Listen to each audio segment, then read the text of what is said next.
মধ্যপ্রাচ্যের আকাশে যুদ্ধের ছায়া, সমুদ্র জুড়ে মার্কিন রণতরীর সমাবেশ। প্রস্তুত আমেরিকার বিমানবাহী রণতরী ইউএসএস আব্রাহাম লিঙ্কন, আকাশে F-35 স্টেলথ যুদ্ধবিমান, এছাড়াও আছে থাড ও প্যাট্রিয়ট ক্ষেপণাস্ত্র প্রতিরক্ষা ব্যবস্থা এবং আরব সাগর ও ওমান উপসাগর জুড়ে মোতায়েন করা ডজন খানেক রণতরী। এত শক্তি নিয়েও আমেরিকা কেন ইরানের সরাসরি হামলার সাহস করছে না? ইরানের সামরিক অভিযান চালালে আমেরিকাকে সামাল দিতে হবে তিনটি বড় ঝুঁকি।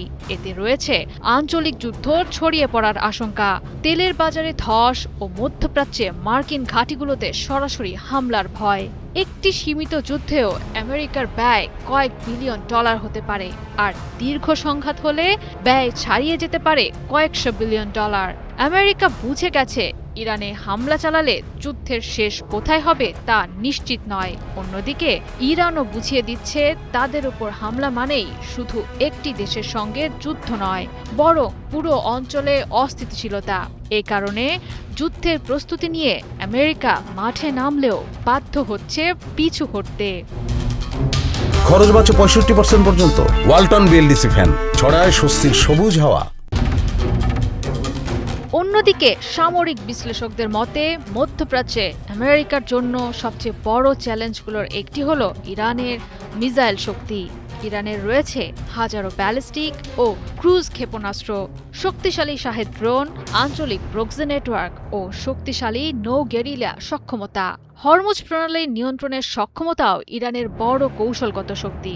এছাড়াও ইরানের ইসলামী বিপ্লবী গার্ড IRGC দীর্ঘদিন ধরে অসম যুদ্ধের কৌশলে প্রশিক্ষিত। তাদের রয়েছে মার্কিন ঘাঁটি ও নৌবহর লক্ষ্য করে দ্রুত প্রতিশোধমূলক হামলা চালানোর সক্ষমতা। বিশেষ করে ইরাক, সিরিয়া, কাতার, সংযুক্ত আরব আমিরাত এই অঞ্চলের মার্কিন ঘাঁটিগুলো ইরানের ক্ষেপণাস্ত্র রেঞ্জের মধ্যেই। সমীকরণে নতুন মাত্রা যোগ করেছে চীন। চীনের স্যাটেলাইট নজরদারি ও প্রযুক্তিগত সহায়তা ইরানের প্রতিরক্ষা পরিকল্পনাকে করেছে শক্তিশালী। এছাড়াও চীনের একটি গবেষণা জাহাজ ওমান সাগরের আশেপাশে অবস্থান নিয়ে করছে সামরিক বিশ্লেষণ। আমেরিকার সব তৎপরতা এখন চীনের নজরদারির ভেতর। এতে করে আমেরিকার আকস্মিক হামলার সম্ভাবনা কমে গেছে অনেকটাই। সামরিক বিশ্লেষকরা বলছেন, তবুও আমেরিকা যদি ইরানের পারমাণবিক ও সামরিক স্থাপনায় হামলা চালায়, তবে ইরান ব্যালিস্টিক মিসাইল দিয়ে আঞ্চলিক মার্কিন ঘাঁটিগুলোতে পাল্টা হামলা চালাবে।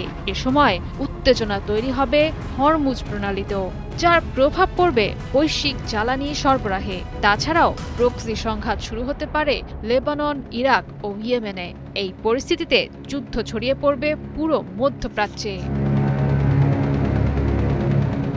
জয়া সরকার, ৭১।